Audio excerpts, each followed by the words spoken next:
আগামী জাতীয় সংসদ নির্বাচনে চট্টগ্রাম ৪ সীতাকুণ্ড আসনে বিএনপি থেকে মনোনয়ন পাওয়ার পর নিজ বাসভবনে এক তাৎক্ষণিক সংবাদ সম্মেলন ও শুভেচ্ছা বিনিময় অনুষ্ঠানে সীতাকুণ্ডবাসীর উদ্দেশ্যে বক্তব্য রাখেন দলের মনোনীত প্রার্থী কাজী মোহাম্মদ সালাউদ্দিন।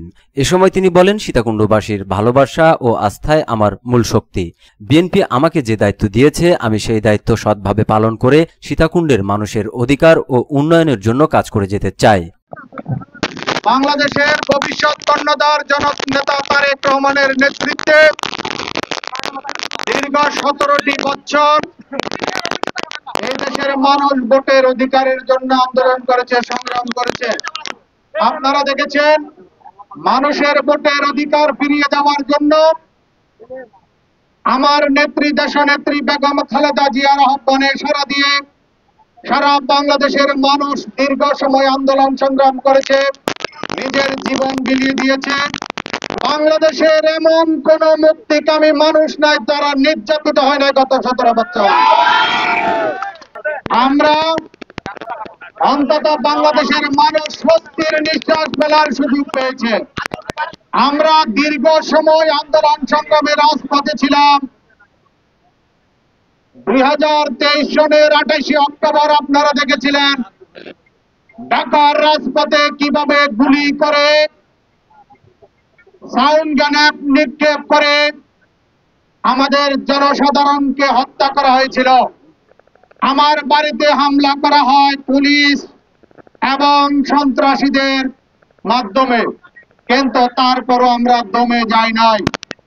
আমাদের রক্তে বিএনপির ধারাবাহিকতা প্রবাহিত, আমরা কখনো হার মানতে পারি না।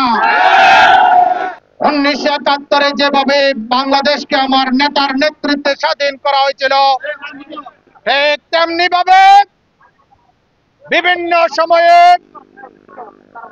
বাংলাদেশে আপনারা দেখেছেন জিয়া পরিবার যখন এই দেশের মানুষ বিপদে পড়েছে, জিয়া পরিবার সকল কিছু বাদ দিয়ে তাদের পাশে এসে দাঁড়িয়েছে।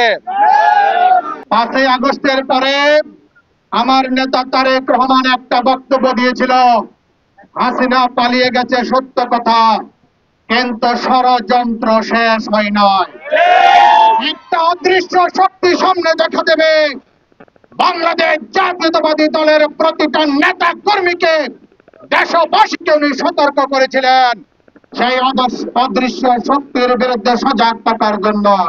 আগামী যে জাতীয় নির্বাচন শত ষড়যন্ত্র রুখে দিয়ে সেই নির্বাচনেও জয়লাভ করার মধ্যে দিয়ে বাংলাদেশ জাতীয়তাবাদী দলকে সংসদে নিয়ে যাওয়ার মধ্যে দিয়ে সকল ষড়যন্ত্র বিতাড়িত হবে ইনশাআল্লাহ।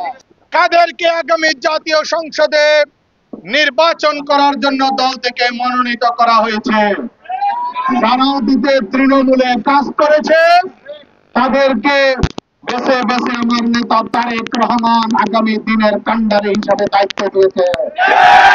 এর বিরুদ্ধে কোন প্রকারের ষড়যন্ত্র বাংলাদেশে চলবে না।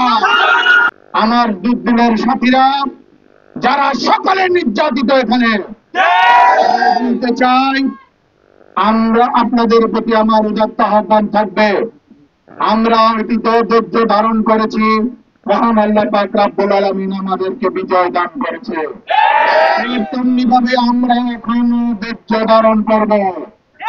আমার নেতা তারেক রহমান যখন যেই নির্দেশনা দিবে সেই নির্দেশনা বুকে রেখে আমরা সামনের দিকে এগিয়ে যাব ইনশাআল্লাহ।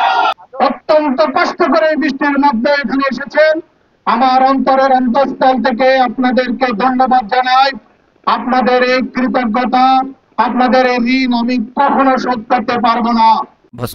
এ সময় অনুষ্ঠানে স্থানীয় বিএনপি ও অঙ্গ সংগঠনের নেতাকর্মীরা মনোনীত প্রার্থীকে ফুলেল শুভেচ্ছা জানিয়ে বরণ করে নেন।